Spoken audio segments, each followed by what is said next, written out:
نبی کریم صلی اللہ علیہ وسلم جب طائف گئے اور وہاں ان کے طائف والوں نے آپ کے ساتھ جو سلوک کیا، آپ کا جوتا مبارک خون سے بھر گیا، پھر آپ نے اللہ تبارک و تعالیٰ سے جو دعا کی، آج ہم اسی کے اوپر بات کریں گے انشاءاللہ۔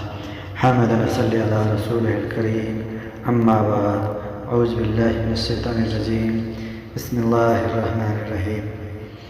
جب رسول اللہ صلی اللہ علیہ وسلم طائف گئے اور بنی ثقیف کے سرداروں سے ملے اور وہاں کے معتبر لوگوں سے ملے، ان کے پاس بیٹھے اور انہیں اللہ کے دین کی دعوت دی، تو انہوں نے اس کا جواب سخت برائی سے دیا، ان کا جی بھر مذاق اڑایا اور اپنی قوم کے بیوقوف غلام اور لفنگوں کو ان کے پیچھے لگا دیا، جو رسول اللہ صلی اللہ علیہ وسلم کو گالیاں دیتے، چیختے، شور مچاتے، پتھر چلا کر مارتے۔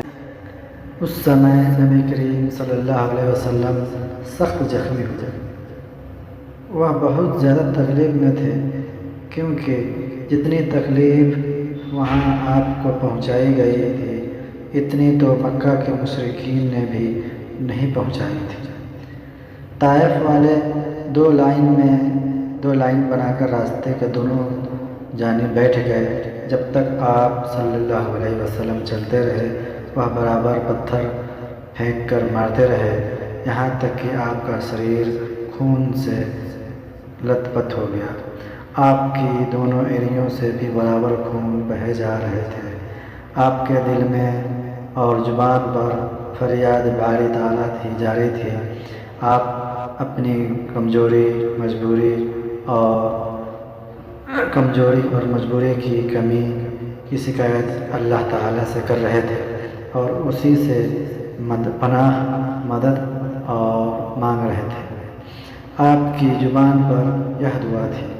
ترجمہ: اے اللہ، میں تجھ سے اپنی کمزوری، بے بسی اور لوگوں کے نزدیک اپنی ناقدری کی شکایت کرتا ہوں۔ اے اللہ، اے قوت المتین، تو کمزوروں کا رب ہے اور میرا بھی رب ہے۔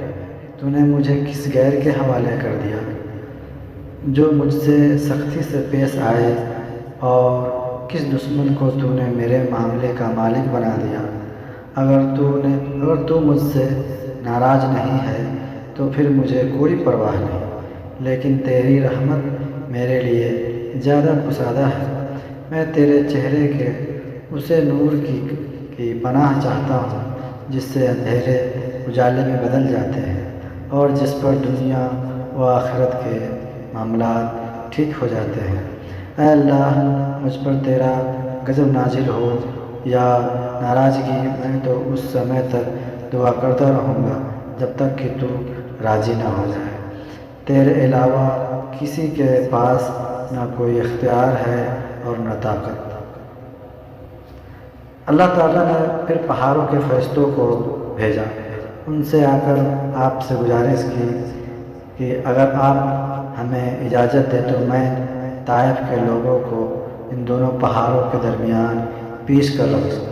رسول اللہ صلی اللہ علیہ وسلم نے جواب دیا، نہیں، بلکہ مجھے امید ہے کہ ان کی آنے والی نسلوں میں ایسے لوگ ہوں گے جو صرف اور صرف اللہ کی عبادت کریں گے اور اللہ کے ساتھ کسی کو شریک نہیں کریں گے۔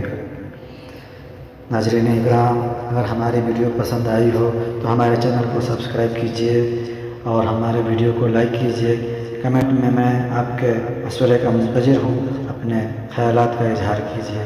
السلام علیکم ورحمۃ اللہ وبرکاتہ۔